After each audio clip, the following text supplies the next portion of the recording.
দর্শক, আওয়ামী লীগের সাবেক স্পিকার শিরীন শারমিন চৌধুরী তাকে গ্রেপ্তার করা হয়েছে। গ্রেপ্তার করে আদালতের মাধ্যমে তাকে কারাগারে পাঠানো হয়েছে, সেই তথ্য আমরা জানি। গতকালকে নতুন তথ্য এসেছে, আওয়ামী লীগের কার্যক্রমের উপরে যে নিষেধাজ্ঞা দিয়েছিল নির্বাহী আদেশে প্রফেসর ইউনূস সরকার, সেটা যে অধ্যাদেশের ভিত্তিতে তারা দিয়েছিল সেই অধ্যাদেশ সংসদে পাশ করা হয়েছে। সংসদে পাশ করার ফলে ওই অধ্যাদেশের কার্যকারিতা আবার নতুন করে তৈরি হয়েছে।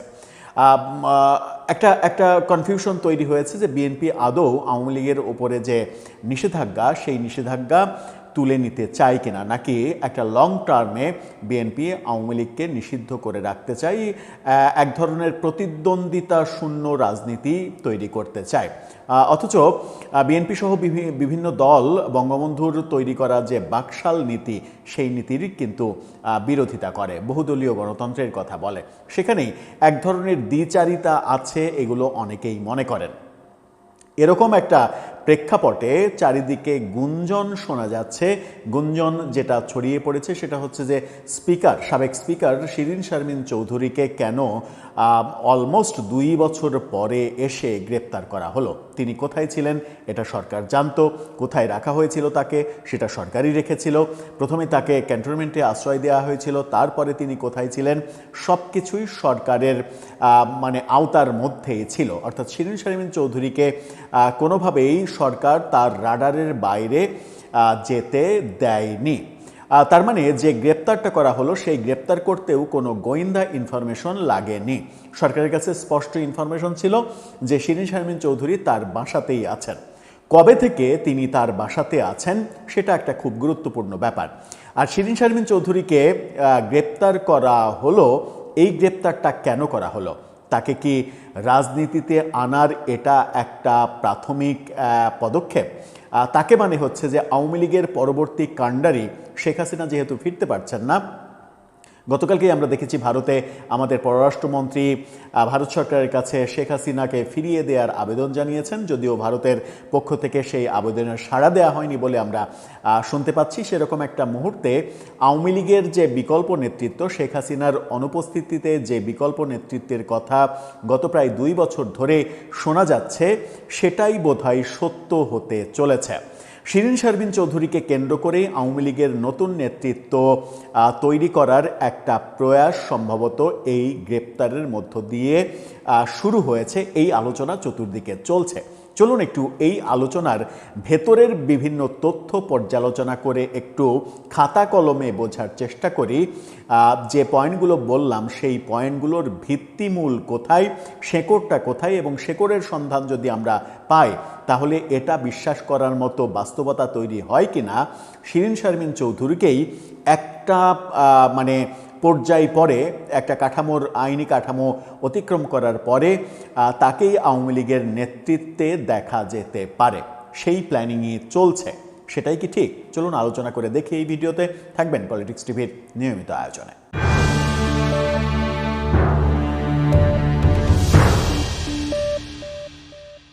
দর্শক, বলছিলাম সাবেক স্পিকার শিরীন শারমিন চৌধুরীকে যে গ্রেপ্তার করা হয়েছে সেই কথা। গ্রেপ্তারের এই ব্যাপারটা চাঞ্চল্যের সৃষ্টি করেছে একদিকে, আবার করেনি, এটাও একটা বড় ব্যাপার। আওয়ামী লীগের কোনো নেতা তাকে গ্রেপ্তার করা হলো কিন্তু তাকে রিমান্ডে নেওয়া হলো না। 2 দিনের রিমান্ড চাওয়া হয়েছিল, সেই রিমান্ড আদালত মঞ্জুর করলেন না, তাকে সরাসরি কারাগারে পাঠানো হলো।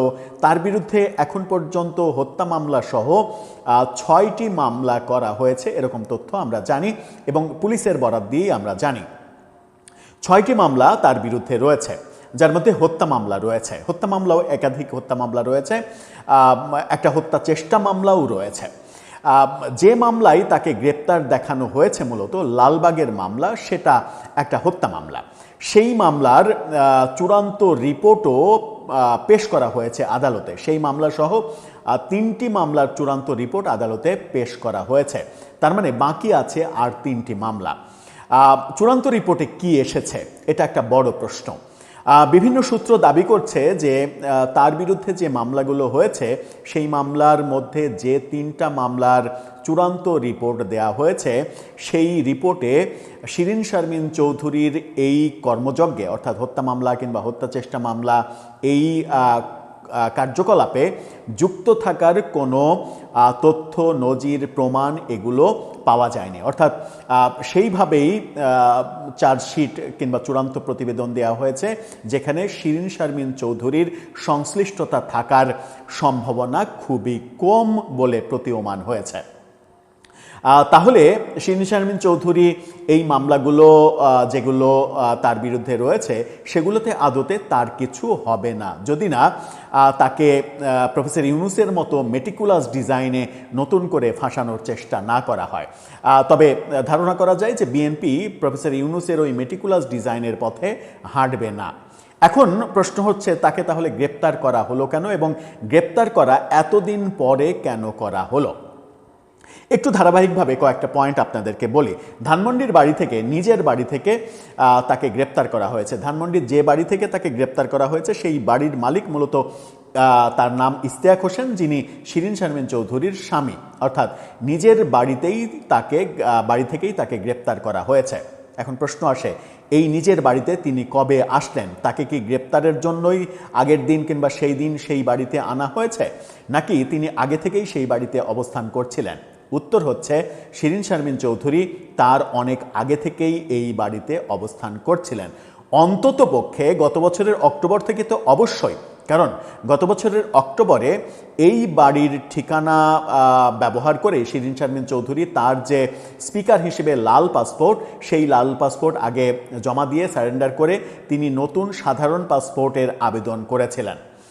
এই বাড়ির ঠিকানা ব্যবহার করা হয়েছিল এবং পাসপোর্ট কর্মকর্তারা এই বাড়িতে এসেই শিরিন শারমিন চৌধুরীর যে পাসপোর্টের আবেদনের কর্মকাণ্ড, বায়োমেট্রিক যে কর্মকাণ্ডগুলো, আঙুলের ছাপ টাপ নেওয়া, এই ব্যাপারগুলো এই বাড়িতে এসেই পাসপোর্ট কর্মকর্তারা সম্পন্ন করেছিলেন। তার মানে প্রফেসর ইউনূস সরকার আগে থেকেই জানতো যে শিরিন শারমিন চৌধুরী তিনি নিজের বাড়িতেই আছেন।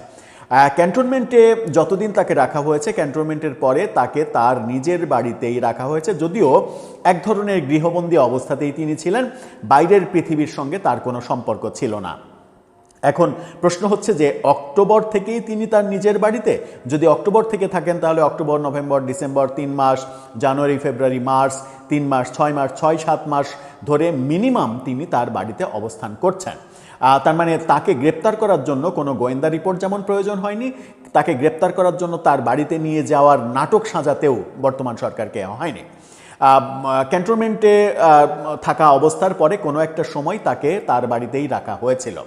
তাহলে প্রশ্ন আসে যে এই যে তাহলে এই বাড়িতে মানে কবে তাকে মানে আনা হয়েছিল, এই ব্যাপারটা যেমন আসে তেমনি ব্যাপার আসে যে কেন তাকে এতদিন গ্রেপ্তার করা হয়নি, কেন তাকে এখন গ্রেপ্তার করা হচ্ছে, এই প্রশ্ন আসছে।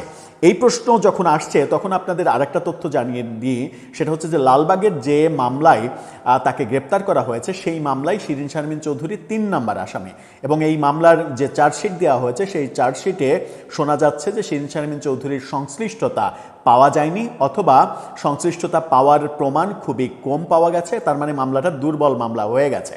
এই মামলাতে শিরিন শারমিন চৌধুরী কিছু হবে না, এবং বাকি মামলাগুলোতে তাহলে কিছু হওয়ার কথা নয়, যদি না আদালতকে প্রভাবিত করা হয়। আর আদালতকে প্রভাবিত করার কাজ আশা করা যায় বিএনপি সরকার করবে না। এই যে প্রশ্ন আসে, তাহলে কেন তাহলে এতদিন গ্রেপ্তার করা হয়নি? অন্তর্বর্তী সরকার কেন শিরিন শারমিন চৌধুরীকে নিজের করায়ত্তের মধ্যে রেখেও তাকে গ্রেপ্তার করেননি?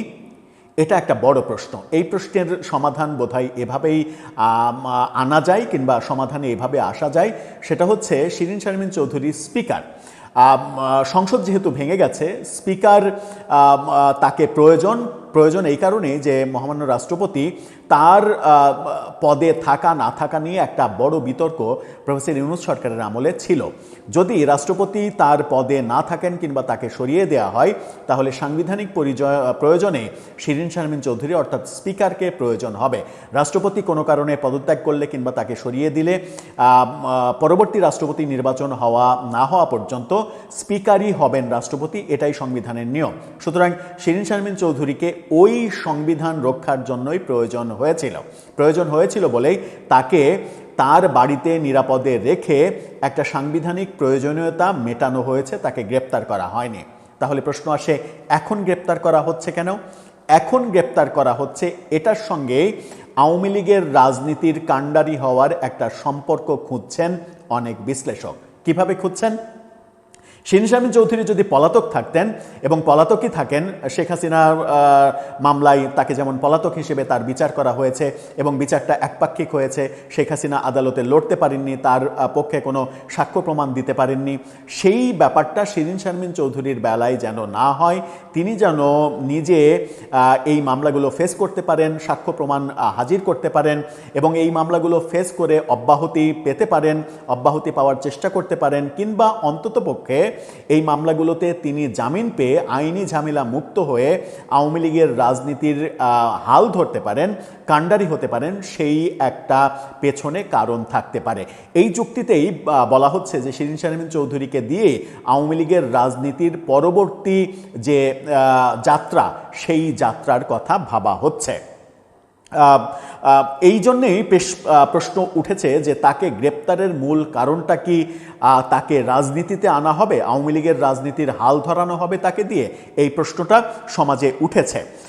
পলাতক থেকে যেহেতু মামলা লড়া যায় না, সেহেতু গ্রেপ্তার হওয়ার পরে তিনি মামলা লড়তে পারবেন, আইনি ঝামেলাগুলো মুক্ত হতে পারবেন এবং একটা পর্যায় পর্যন্ত মানে এখন যে বিশ্লেষণগুলো আসছে তাতে ধরে নেওয়া যায় শিরীন শারমিন চৌধুরী 2-4 মাসের মধ্যেই কিংবা 3 মাসের মধ্যেই তিনি জামিন পেয়ে যাবেন এবং জামিন পাওয়ার পরে আওয়ামী লীগের রাজনীতি, এই রাজনীতির হাল ধরতে পারবেন। ততদিনে আওয়ামী লীগের ওপরে যে নির্বাহী আদেশে নিষেধাজ্ঞা, সেই নিষেধাজ্ঞা উঠে যাওয়ার সম্ভাবনা রয়েছে।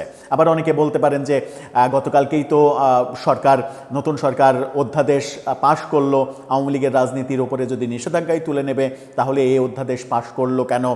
এর উত্তর, একটা সুন্দর উত্তর রয়েছে। যে মুহূর্তে আমাদের পররাষ্ট্রমন্ত্রী ডক্টর খলিলুর রহমান ভারত সফর করছেন এবং ভারত সফরে তিনি জয়শঙ্করের সঙ্গে বৈঠকে শেখ হাসিনার প্রত্যার্পণ দাবি করেছেন, কিন্তু ভারত সরকার রাজি হয়নি।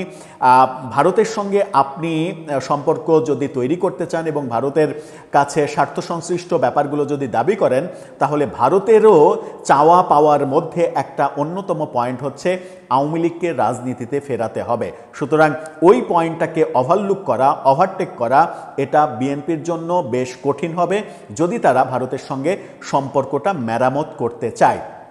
বিএনপি হয়তো সেখানে একটা শর্ত দিবে, যে সেটা হচ্ছে শেখ হাসিনা প্রসঙ্গে না, শেখ হাসিনাকে বাদ দিয়ে আমরা আওয়ামী লীগকে রাজনীতি করার সুযোগ দিতে পারি। সেটাই হয়তো আওয়ামী লীগ শেষ মুহূর্তে মেনে নেবে। যদিও দুদিন আগে মানবজমিন একটা তথ্য দিয়েছে যে গত নির্বাচনে শেখ হাসিনা রাজি না হওয়ার কারণেই একপাক্ষিক নির্বাচন হয়েছে, আওয়ামী লীগকে বাদ দিয়ে নির্বাচন হয়েছে। কিসে রাজি না?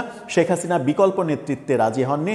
সাবের হোসেন চৌধুরী কিংবা ববি, শেখ রেহানা পুত্র ববি, এই দুইজনের কথা বিকল্প ভাবা হচ্ছিল, কিন্তু শেখ হাসিনা দুইজনের কারো কথাই রাজি হননি। দুইজনের কাউকেই তিনি আওয়ামী লীগের প্রধান করতে চান না, আওয়ামী লীগের দায়িত্ব দিতে চান না। সেই ক্ষেত্রে শিরীন শারমিন চৌধুরী শেখ হাসিনার খুবই স্নেহধন্য এবং খুবই কাছের মানুষ, এবং স্নেহধন্য কাছের মানুষ বলেই পরপর 3 বার তাকে স্পিকার বানিয়েছেন এবং ধারণা করা হচ্ছিল যে তারপর মানে এবারই 2024-এর নির্বাচনের পরেই অনেকে ধারণা করছিলেন যে শিরীন শারমিন চৌধুরী প্রেসিডেন্ট হয়ে যেতে পারেন। এবার না হলেও এর পরে যদি ক্ষমতা তাদের দীর্ঘায়িত হতো, তাহলে পরের টার্মে তিনিই যে প্রেসিডেন্ট হয়ে যেতেন এটা মোটামুটি অনুমান করা যাচ্ছিল। সুতরাং শেখ হাসিনার কাছের লোক শিরীন শারমিন চৌধুরী এবং একটা আস্থা শেখ হাসিনার তার প্রতি রয়েছে। শিরীন শারমিন চৌধুরীর ব্যাপারে শেখ হাসিনা হয়তো না বলবেন না। যদি এই ব্যাপারে তিনি রাজি হয়ে যান, তাহলে শিরীন শারমিন চৌধুরী আওয়ামী লীগের পরবর্তী ভারপ্রাপ্ত কাণ্ডারি হয়ে রাজনীতির হালটা ধরতে পারেন এবং সেই মেকানিজমেই মানে এই যে গ্রেপ্তারের পরবর্তীতে ধারণা করা হচ্ছে যে খুব শীঘ্রই তিনি জামিন পেয়ে যাবেন এবং যে মামলাগুলো তার বিরুদ্ধে রয়েছে সেই মামলাগুলো নিয়ে খুবই মানে হাস্যরসাত্মক প্রশ্ন রয়েছে যে এই ধরনের কর্মকাণ্ড বিএনপি সরকারেরও কেউ বিশ্বাস করে কিনা, যে শিরীন শারমিন চৌধুরী ক্যান্টনমেন্টে থাকা অবস্থায় ওই রংপুরে গিয়ে হত্যা চেষ্টা মামলা করেছে কিংবা কাউকে হত্যা করেছে, হত্যায় মানে ইন্ধন দিয়েছে, এই ব্যাপারগুলো ঘটতে পারে না। সুতরাং মানে ঘটনাগুলো হয়তো ঘটেছে, কিন্তু সেই ঘটনাগুলোর সঙ্গে শিরীন শারমিন চৌধুরীর যে যোগসাজশ নেই এটা সরকারও জানে, এটা বাস্তবতা পুলিশও জানে। এই পুলিশি রিপোর্টের মাধ্যমে কিংবা আইনি মোকাবেলার মাধ্যমে তার এই মামলাগুলো থেকে খালাস পাওয়ার একটা সম্ভাবনা রয়েছে, যদি না যদি না সরকারের এক ধরনের কি বলো যে নেক নজরের পরিবর্তে বদনজর পড়ে যে শিরিন শারমিন চৌধুরীকে কোনোভাবেই মুক্ত করতে দেয়া যাবে না, মুক্ত হতে দেয়া যাবে না, সেটা ভিন্ন কথা। কিন্তু বর্তমান যে লক্ষণগুলো দেখা যাচ্ছে সেই লক্ষণে অন্তত এটা ভাবার কোনো কারণ নেই যে তাকে অন্য অনেক ব্যাপারে ফাঁসিয়ে দিয়ে তাকে আজীবন কারাগারে রাখা কিংবা তাকে অনেক বড় সাজার মুখোমুখি করা, এই ব্যাপারটা সম্ভবত ঘটবে না। এই যে ব্যাপারগুলো, অনেকে আবার যে ব্যাপারগুলো বলার চেষ্টা করছেন যেগুলো অনেকের কাছে হাস্যকর মনে হতে পারে, সেটা হচ্ছে শিরিন শারমিনকে গুম করে রাখা হয়েছিল এতদিন, 2 বছর 20 মাস 21 মাস গুম করে রাখার পরে গুম থেকে গ্রেপ্তার করে গ্রেপ্তারের নাটক সাজানো হলো। যদি গুম করেই রাখা হতো এবং সেটার দায়িত্ব প্রফেসর ইউনূসের উপরে পড়ে, বিএনপি সরকারের উপরে পড়ে না, তাহলে প্রশ্ন আসে প্রফেসর ইউনূস সরকারের আমলেই তো অক্টোবরে শিরিন শারমিন চৌধুরী লাল পাসপোর্ট সারেন্ডার করেছেন, করে নতুন সাধারণ পাসপোর্টের আবেদন করেছেন এবং তার বাসাতে গিয়ে পাসপোর্ট কর্মকর্তারা তার বায়োমেট্রিক আঙুলের ছাপ, যে ছাপগুলো নিয়েছেন এবং কর্মকাণ্ডগুলো সম্পন্ন করেছেন, এগুলো তো সরকারের মানে জ্ঞাতসারেই হয়েছে, সরকার জানতো না এমন তো না। তার মানে সব কিছুই হয়েছে সরকারের সিগনালে, গ্রেপ্তারটাও হয়েছে নতুন সরকারের সিগনালে। এখন মানে ওই যে প্রয়োজনীয়তা, সাংবিধানিক যে প্রয়োজনীয়তা, যে স্পিকার হিসেবে শিরিন শারমিন চৌধুরীকে প্রয়োজন ছিল নির্বাচনের আগে পর্যন্ত যেন সাংবিধানিক সংকট তৈরি না হয়, শাহাবুদ্দিন চুপ্পুকে যদি সরিয়ে দেওয়া হয় তাহলে তাকে অন্তত প্রয়োজন হবে পরবর্তী রাষ্ট্রপতি নির্বাচন না হওয়া পর্যন্ত, সেই সাংবিধানিক শূন্যতা তৈরি যেন না হয়, সেখানে হয়তো বিএনপিরও একটা ভূমিকা ছিল, সেই কারণে তাকে ইউনূস সরকারের আমলে গ্রেপ্তার করা হয়নি, এই ব্যাপারগুলো ছিল। কারণ শামসুল হক টুকু যিনি ডেপুটি স্পিকার, তাকে কিন্তু গ্রেপ্তার করে জেলে রাখা হয়েছে। সুতরাং স্পিকারকে অবশ্যই প্রয়োজন এই সাংবিধানিক সংকট মোকাবেলার জন্য। এই যে বাস্তবতা, মানে অনেকে সমালোচনা করছেন গুম করা টরা, এগুলো খুব একটা গ্রহণযোগ্য নয়। এখন যেটা বোঝা যাচ্ছে সেটা হচ্ছে যে মানে সূত্র মেলালে যেটা বোঝা যাচ্ছে সেটা হচ্ছে যে শিরিন শারমিন চৌধুরী ক্যান্টনমেন্টের পরে তিনি তার নিজের বাসাতেই ছিলেন, হয়তো গোয়েন্দা নজরদারিতে ছিলেন, একটা বিধিনিষেধের মধ্যে ছিলেন, কিন্তু তার নিজের বাড়িতেই ছিলেন এবং তাকে নিজের বাড়ি থেকেই গ্রেপ্তার করা হয়েছে। এটার পেছনে কোনো গোয়েন্দা রিপোর্টের প্রয়োজন হয়নি এবং তাকে এই গ্রেপ্তার করার মূল কারণ হিসেবে অনেকে বলছেন যে এটা মূলত তাকে রাজনীতিতে আনার একটা কৌশল, যেন আদালতে নিজেকে ফ্রেশ প্রমাণ করে কিংবা জামিন পেয়ে আইনি লড়াই একদিকে করবেন, অন্যদিকে আওয়ামী লীগের রাজনীতির হাল ধরবেন। প্রশ্ন হচ্ছে আওয়ামী লীগ যারা করেন, আওয়ামী লীগের যারা সাপোর্টার, যারা নেতাকর্মী, যারা তৃণমূলের আওয়ামী লীগ, তারা কি শিরিন শারমিন চৌধুরীকে আওয়ামী লীগের পরবর্তী কাণ্ডারি হিসেবে মেনে নেবেন কিংবা মেনে নিতে প্রস্তুত আছেন? যদি মেনে না নেন তাহলে শেখ হাসিনার শূন্যতায় তারা আসলে কার উপরে আস্থা রাখতে চাইবেন তখন?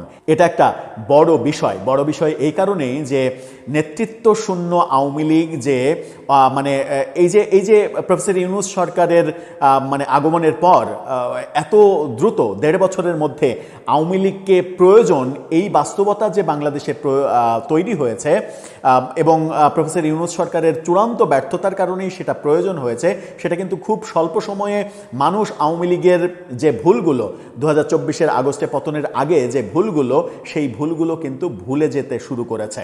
এই ভুলে যাওয়া শুরু করা এবং আওয়ামী লীগের ফেরা, এই দুটোকে যদি এক সূত্রে তারা গাঁথতে চায় তাহলে শেখ হাসিনাকে বাদ দিয়ে বাস্তবতা মেনে নিয়ে তাদেরকে আপাতত আপদকালীন একটা নেতৃত্ব মেনে নিতেই হবে। সেই ক্ষেত্রে আমার মনে হয় যে তাদের জন্য মন্দের ভালো, অন্য অনেকের চাইতে মন্দের ভালো শিরিন শারমিন চৌধুরী হতে পারেন। আরেকজন হতে পারতেন সেলিনা হায়াৎ আইভী, যাকে কারাগারে থাকতে দেখছি, একের পর এক তার জামিন নামঞ্জুর করা হচ্ছে, হাইকোর্টে জামিনের পরে উচ্চ আদালতে তার জামিন স্থগিত করে দেওয়া হচ্ছে, নতুন নতুন তার মামলা দেওয়া হচ্ছে, যেটা শুরু হয়েছে প্রফেসর ইউনূসের মেটিকুলাস শাসন আমলে কিংবা তার সময়েই এইগুলো শুরু হয়েছে। দর্শক, সব মিলিয়ে আপনার কাছে কি মনে হয় শিরিন শারমিন চৌধুরীকে যে এতদিন পরে 20-21 মাস পরে এসে গ্রেপ্তার করা এবং তার নিজের বাড়িতে, স্বামীর বাড়ি থেকেই গ্রেপ্তার করা, এতদিনে তার নিজের বাড়িতে থাকা কিংবা থাকতে দেয়া, এর পেছনে তাকে রাজনীতিতে আসতে দেওয়ার কোনো সিম্বল কি আপনি দেখতে পান? আপনার সেই মতামত জানিয়ে লিখতে পারেন আমাদের কমেন্ট বক্সে।